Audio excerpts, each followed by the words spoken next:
Bueno, buenos días para todos. Hoy vamos a hablar un poco sobre lo que es el rigor de la decisión como parte del aprendizaje fundamental de este curso de la teoría de las decisiones, en el cual pasamos de la ilusión que nos otorgan las fórmulas a entender el rigor y la disciplina que hay que tener para la comprensión y la definición de los supuestos. Entonces, en nuestra agenda de hoy, nosotros vamos a revisar un poco un análisis muy específico en cuanto a esas herramientas cuantitativas que nos otorga la teoría de la decisión, cómo se pueden utilizar, cuáles son los resultados que se otorgan y lo vamos a ver desde tres perspectivas en torno a los datos, en torno al tiempo y en torno a la escasez de recursos, que son tres temas que importan al momento de realizar la toma de la decisión. Y como tercero vamos a tener una reflexión en el cual vamos a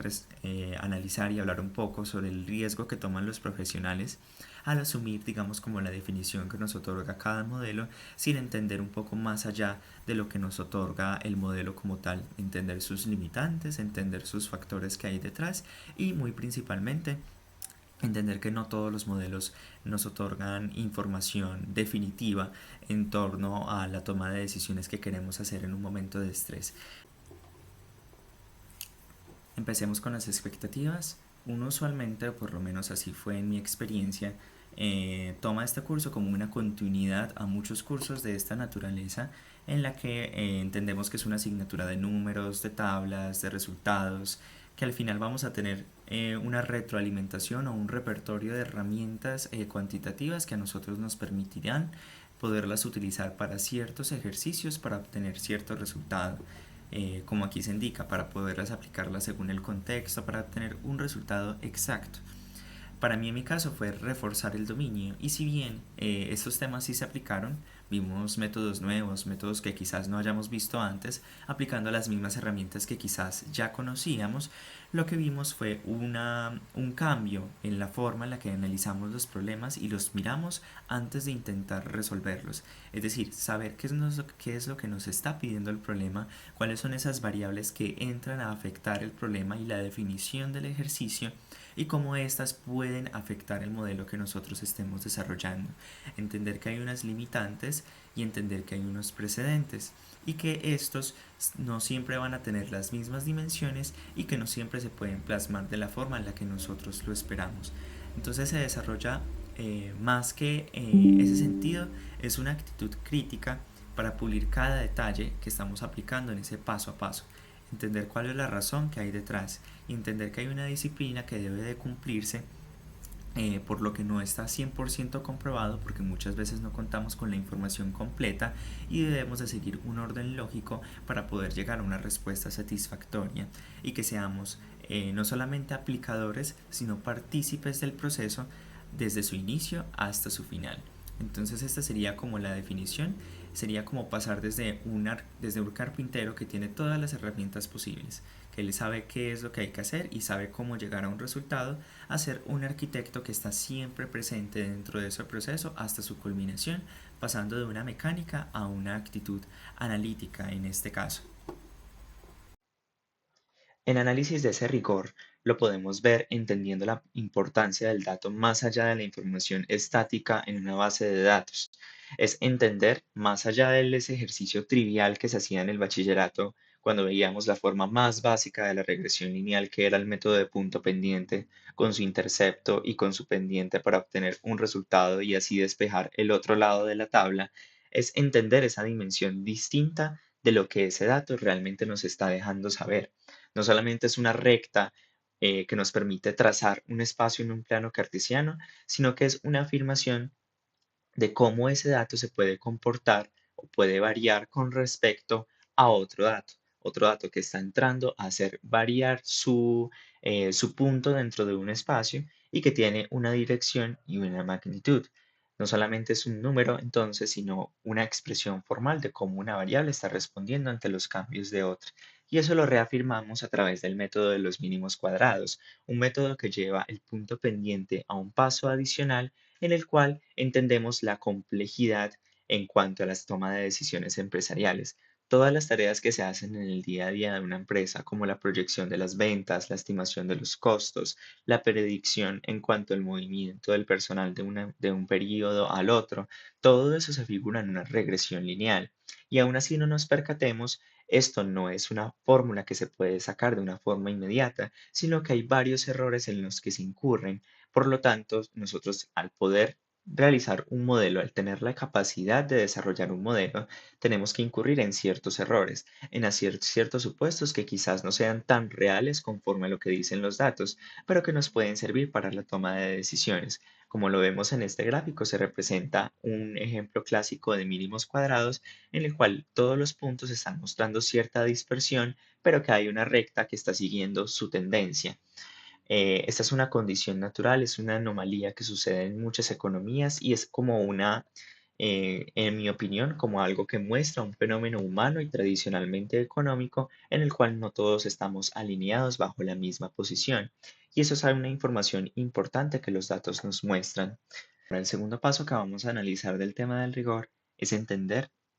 la escasez de recursos como un eje fundamental de muchos problemas que suceden en la cotidianidad de las empresas. Aquí, la programación lineal nos habla que hay muchos problemas que parecen infinitamente complejos, pero que tienen una fórmula o una estructura subyacente que nos permite poderlos modelar y optimizarlos para llegar a una combinación en la cual podemos satisfacer todas las necesidades que nosotros tengamos de recursos dentro de una dimensión específica y delimitada. Pasamos de un problema financiero a una estructura geométrica en la cual es más fácil poder tomar decisiones dentro de estas limitaciones. Aquí entran, por ejemplo, a jugar varios criterios. Criterios como max-min o minimax nos enseñaron algo un poco más matizado y que la actitud en riesgo en sí misma es una variable de decisión. Y entendemos esas variables como, aunque si bien existe incertidumbre, ciertas personas pueden llegar a muchas conjeturas o muchas definiciones distintas si utilizan unas diferentes variables de decisión. Lo que define la calidad de la decisión o del modelo que se está utilizando no es tanto el resultado del que se llegue, sino el criterio que eligió para elegir esas variables apropiadas, cómo las pudo aterrizar dentro del modelo, cómo las puede justificar y qué tan coherentes están con la realidad del contexto que se está analizando. Entonces, este modelo de la programación lineal nos muestra, como lo podemos ver en esta gráfica, una solución óptima, asumiendo cierta holgura o cierto espacio límite dentro de ese espacio que estamos limitando. La holgura vendría siendo como eso y que están basados dentro de una restricción vinculante, que son esos puntos en los cuales ya una condición entra en conflicto con la otra y que por lo tanto genera una restricción. Entonces, este sería un ejemplo clásico de una programación lineal en la cual entramos a maximizar una función como la podemos ver en la parte superior derecha. En este ejemplo, pues podemos ver que estas combinaciones de A, B y Z nos permiten llegar a una solución óptima y eso se hace a través de un despeje utilizando ciertas formas o ciertos métodos para utilizar la programación lineal y obtener estas soluciones utilizando los coeficientes que nos proporciona cada fórmula para poder hallar esas soluciones óptimas. Y para recoger un poco todas estas ideas anteriores, quisiera que revisáramos este ejercicio para resolver asuntos económicos basados en un método estadístico, en este caso, la programación lineal. En este estudio, por ejemplo, los autores, en este caso unos universitarios de Ghana, se estaban preguntando sobre qué tan bien elaborados estaban los modelos que utilizaban para explicar la cantidad de alimento que consumen las personas. Ellos analizaron muchos estudios en los cuales estaban analizando qué tan bien estaban diseñados o qué tan sofisticados eran los modelos que estaban utilizando para hacer esas determinaciones. Ellos encontraron básicamente que estos estudios se basan en un método muy tradicional de ensayo y error y que se planteaba la necesidad, estos autores definieron que había una necesidad de pasar unos métodos matemáticos mucho más rigurosos y elaborados. Utilizando la programación lineal, ellos determinaron que el objetivo predominante en esta variable o el factor de decisión era la minimización de costos, mientras se satisfacen requisitos nutricionales básicos, sin tener en cuenta que dentro de la balanza existen otros aspectos, como por ejemplo la necesidad de una calidad en la nutrición y de una cultura hacia una dieta saludable, con mejor contenido calórico o con mejor contenido nutricional que aporte mucho más a las personas. Esa es otra variable que no no se tuvo muy en cuenta en estos modelos y que también existen unos límites ambientales en temas de sostenibilidad, en temas del límite que puede tomar por persona cada alimento, en temas de, por ejemplo, los envases, en qué tan bien elaborados estén, entre otros aspectos. Entonces, estas son restricciones, pero que determinan esa variable de decisión. Y lo que encontró ese estudio fue básicamente que el 84% optó por minimizar los costos como el único objetivo y, como comentaba, ignorando otras dimensiones críticas. ¿Por qué? ¿Por qué sucede esta situación? Un modelo puede parecer técnicamente correcto y técnicamente muy bien estipulado y da unos resultados acertados, pero que aún así puede resultar siendo ineficiente al momento de pasar por la lupa de otros investigadores o de otras personas que quieran tomarse la tarea de investigarlo por su cuenta. Lo hicieron estos investigadores. Entonces aquí básicamente lo que planteaban era evolucionar hacia otros enfoques de optimización multiobjetivo que permitan equilibrar esa asequibilidad que las personas buscan con la aceptación cultural y con la sostenibilidad ambiental. Otro aspecto que vamos a entrar a definir dentro de ese análisis del rigor es cómo es el manejo del tiempo, algo que para los administradores puede resultar un poco vago o poco definido. Aquí el método CPM nos ayuda un poco a tener como claridad, elaborando un cronograma con unas fechas de inicio y unas fechas de salida o determinación para cada tarea que se está realizando. Entonces aquí nos mostraban una investigación en la cual estaban comparando los hallazgos que nos permitía hacer ese modelo previo, ese CPM, contra un modelo más aplicado como la realidad visual, que es el modelo 4D. Y aquí se vuelve a incurrir en estos errores cuando no se analiza de forma adecuada o física todas las variables de decisión y todos los factores que entran a determinar el proyecto. Por ejemplo, aquí encontraron que cuando sobreponían el modelo 4D sobre el modelo CPM tradicional, habían unos fallos por unos conflictos de espacio, unos conflictos de accesibilidad, algo que el modelo visual, por ser de naturaleza visual precisamente, sí podía detectar. Y que existían otros modelos, como por ejemplo el PDM, que nos permite elaborar el concepto de actividades en reverse critical, que básicamente significa en que de forma contraintuitiva pensamos que acortar una tarea puede acortar un proyecto en su totalidad, cuando en realidad vimos que no. Al acortar una tarea, lo que se va a hacer es alargar la duración del proyecto, porque se necesitan ya sean más tareas para poder subsanar esos espacios o porque se necesitan recurrir a otras estrategias que quizás no sean aplicadas o que no se hayan analizado en ese momento. Entonces hay unas paradojas muy interesantes que se pudieron haber definido y que nuevamente nos invitan a esa reflexión sobre cómo es la aplicación del rigor en el tema de la determinación de ese tiempo que no muchas veces que no muchas veces es sencillo de determinar por su cuenta, sino que requiere básicamente de un contraste entre una perspectiva y otro, muy similar a como sucedía con la programación lineal.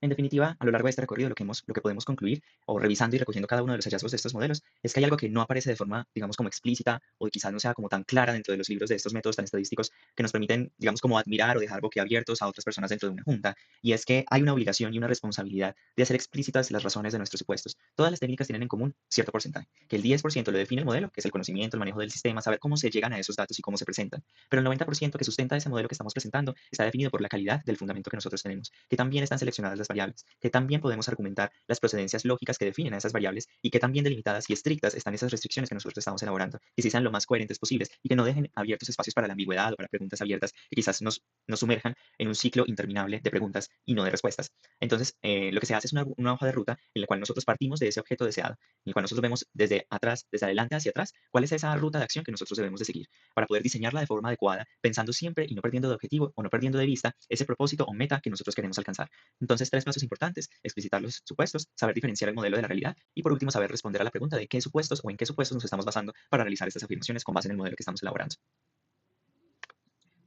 Y es que ser explícitos o rigurosos no es una exigencia o no es una forma de formalismo como por cumplir con un rubro más de lo que exige un plan de trabajo a la hora de elaborar estas decisiones. Esta es una práctica que se debe hacer partiendo de un principio de responsabilidad. En el mundo de los negocios, todas las decisiones tienen una consecuencia sobre personas reales, sobre recursos reales, sobre inversiones que otras personas realizan y por lo tanto es importante tener esa ética o ese manejo prudente de estas decisiones para evitar estos errores. Y aquí hay algo sobre lo cual quisiera hablar y es algo de lo que muchas veces se puede omitir dentro de la formación universitaria porque está por fuera de las teorías que nosotros vemos y es el mercado de las soluciones mágicas. De pronto, como administradores muchas veces vamos a ser constantemente abordados con ciertos vendedores de muchas soluciones de tecnologías de moda, de software de última generación, de consultoría empaquetada que nos prometen ser la última maravilla en una transformación rápida, ágil y eficaz, pero que no nos contemplan o no nos cuentan de que muchas de esas técnicas no tienen en cuenta muchos factores que nosotros no nos pueden aplicar dentro de nuestras decisiones y que llevados por la presión o por la necesidad de quedar bien ante nuestros grupos de interés, terminamos sacrificando mucho más de lo que quizásmente nosotros perderíamos elaborando métodos mucho más rigurosos de lo que nos cuentan todas estas metodologías. Aquí hay unos casos que quisiera, digamos, como comentar por encima, que es un modelo de McKinsey Company, en el cual ellos pensaban que tenían un modelo muy sofisticado con sustento teórico, pero que no modelaba la cultura del engaño ni los incentivos perversos que implicaba inflar sus propias métricas de ventas. Entonces eso promovía la competencia externa entre los empleados como un mecanismo de defensa. Un modelo que parecía sofisticado, que tenía sustento teórico y que fue vendido básicamente como una marca consultora de primer nivel. Entonces aquí había una erosión ética, porque esa misma competencia creaba más competencia. Entonces ese era uno de los casos de colapso que nos prometían, digamos, como estas soluciones mágicas que se nos proponen en un principio. También en un caso reciente, WeWork construyó una propuesta de valor en torno a una métrica que se inventaron, el EBITDA ajustado, que básicamente excluía todos los costos o ocultaba todos los costos que hacían ver mal la operación del negocio. Era un poco mezquina en su forma, pues porque trataba de ser un poco, trataba de ocultar ciertas cosas que no se podían ver de forma simple y venía empaquetada bajo un discurso de tecnología, un discurso de inversión, un discurso que parecía ser muy llamativo, eh, pero que no ahondaba en esos argumentos. Y cuando se hizo la debida diligencia, se dieron cuenta de que al final eso fue un golpe negativo para la empresa porque significó la pérdida de la valoración de ellos en cuestión de prácticamente semanas. Esta etapa final, respondiendo un poco a las preguntas y a mi reflexión personal, creo que lo más valioso que se aprendió durante este curso, si tuviera que elegir un método, yo elegiría la programación lineal, puesto que me parece que hay mucho potencial para utilizarlo en muchas investigaciones y también para utilizarlo en muchas empresas en cuanto a cómo se pueden optimizar de forma correcta los recursos sin desestimar otras variables que se pueden tener en cuenta. Pero pienso que más allá de eso es entender la calidad de la decisión, entender la calidad y el detalle que nosotros tenemos que hacer cuando nosotros estamos sustentando el modelo que nosotros estemos elaborando. No solamente es el resultado, sino un interés por el proceso que se está realizando y entender que un resultado por azar no es una buena decisión. Un resultado que se nos dé o que se nos venda tampoco es una buena decisión. Siempre hay que estar verificando toda la información y tener en cuenta que el rigor es un proceso que se puede controlar. En cuanto a las habilidades que fortalecí, más allá de haber nutrido más el repertorio del manejo de tantas herramientas y de tantas formas estructuradas de poder llegar al análisis de datos de una forma más certera, es estructurar los problemas para intentar resolverlos, enfocándonos más en los problemas antes de intentar resolverlos. Es decir, la disposición que nosotros tenemos de cuantificar lo que parecía solamente cualitativo, es tener también la paciencia y la tranquilidad de yo estar revisando y tomándome mi tiempo para realizar el ejercicio y revisar los supuestos antes de confiar en los resultados que me vaya a brindar. Es asegurarme que todo esté lo más adecuado posible antes de arrancar el código y arrancar con todo el supuesto. Y la habilidad, por supuesto, de utilizar los sistemas que ya hemos visto, que no son fines en sí mismos, sino como medios para poder pensar de forma más clara y poder comunicar mejor lo que tenemos que expresar por parte de nuestra investigación. Y finalmente, lo que yo considero que nos aporta en un curso como esto es, digamos, como reforzar el tema de la credibilidad. La credibilidad es algo que no viene por sí sola. Inspirar confianza es algo que requiere no solamente de un buen modelo, sino también de una actitud importante y un dominio aplicado del tema que nosotros estamos exponiendo. Eso considero que es muy importante. Hay que fundamentar unas recomendaciones sustentadas con los datos y también reconocer que hay que tener humildad para aceptar que un problema exige más análisis antes de actuar. Entonces, digamos que en un mundo lleno de datos, el diferencial es saberlos utilizar con ética y conciencia de los límites, algo que se resume en esta última diapositiva, en la cual afirmamos que ningún modelo logra reemplazar el criterio humano.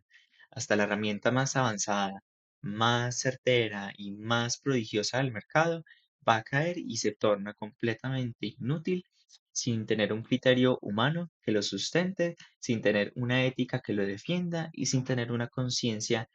basada en nuestros propios limitantes como personas. Esto sería todo. Muchas gracias.